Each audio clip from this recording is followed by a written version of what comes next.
Hi. So today I wanted to talk about um, how it is that you can stand your ground in the industry and be taken seriously in this industry um, as either a technician or a business owner or anybody that works in this industry, essentially to be taken seriously and not to have people walk all over you and essentially make it so people are asking you for favors and you're not able to pay rent.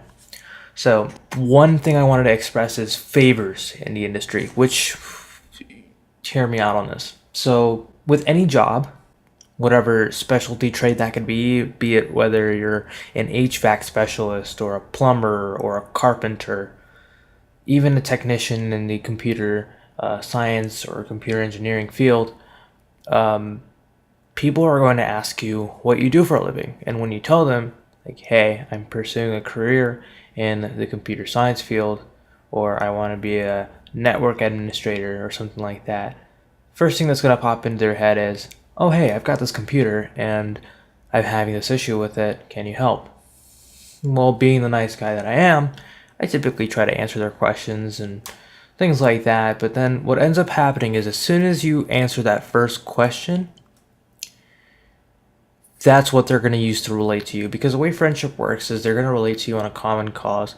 You become a friend with somebody that you can relate to on one common ground, be it whether you're relating to a mutual respect for something, or a mutual passion for something, or a mutual hatred for something.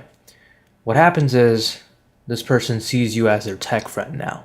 So what's going to happen is whenever they run into any sort of issue or any sort of question, they're going to be blowing up your phone at 2 in the morning asking you how this stuff works. This works in the industry as well. Say you're a Apple certified Mac technician, or you're somebody that's really good at what they do. What's going to end up happening is whenever somebody has problems with their Mac, they're going to be asking you for help. And even in the most inconvenient circumstances, you're gonna feel like a very mean person if you don't answer those questions. Even if it's not convenient for you, even if they do understand that you aren't capable of answering those right then and there, they're gonna be seeking towards you for help. And that's something you don't want to fall into, because what ends up happening is it's not going to be just one person. It's going to be a group of people that do this to you. And then it's going to consume you and distract you from the things that matter most. Things that matter most being actually focusing on your work rather than stuff that people aren't paying you to do.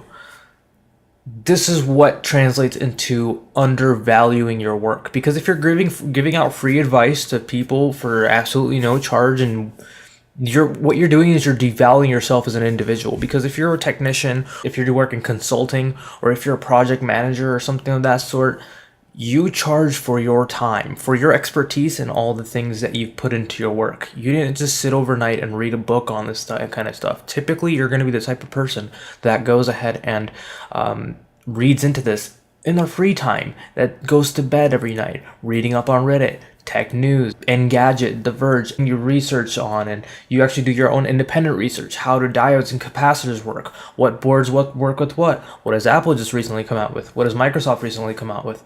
You're going to be doing all this research in your free time to where you have all this knowledge that's very, very valuable. This is stuff that people pay for, and you're just giving it away free. This is how you undervalue your work. Another way you can undervalue your work is if you charge too little. So what happens is sometimes you'll go to a place where they charge $200 to $300 and $400 to service any sort of problem with, say, a consumer grade computer.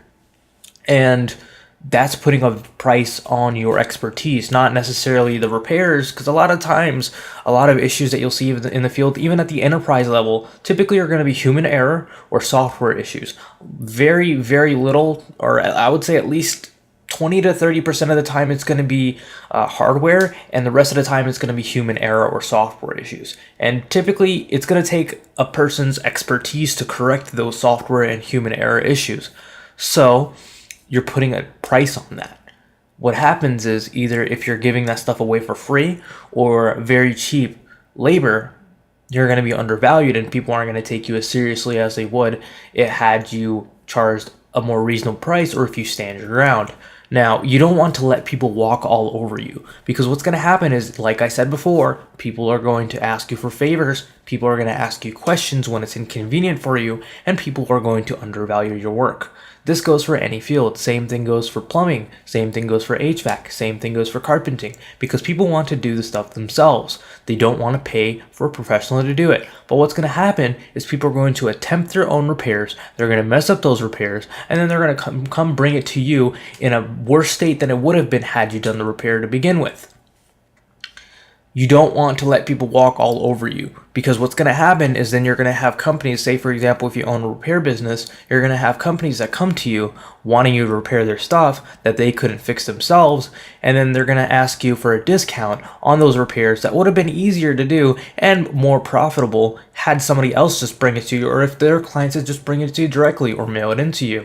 They're going to be asking you for favors like, hey, give me a break on this. I totally just knocked off all the diodes off this board. I totally just knocked off all the ICs off this board. Or, hey, I need BGA rework done at a discount rate. Whereas, say, for example, you're charging $400 for board repair, and then somebody else is going to come to you wanting a discount on their completely messed up, liquid damaged, set on fire, dumped in chocolate syrup computer, and then they're going to want a discount, and that's not fair. That's not right. That is undervaluing your work, and you're letting them walk all over you. You need to stand your ground in these situations. I'm not saying deny them, and I'm not saying being mean. I'm saying you need to understand that you need to be at a professional level where you can convey to them that, hey, here's where we're at, here's where we need to be, here's what you're doing to impede me from our goal here. We have a shared goal, and we need to achieve that. So, a good example of this, I would probably say for example, let's say that there is somebody that you would wholesale to, right? Or let's go back to a previous business that I had. I was in the business of wholesaling, and it's not a good business to be in anymore just because there's very low profit margins, but that's a story for another time. So wholesaling, let's say that you have a vendor that's capable of getting and sourcing Apple products for a very cheap price that are damaged, that could use some repair, and that are pretty profitable.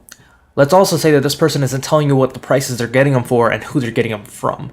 But from your experience, you know that this person is getting them very, very cheaply.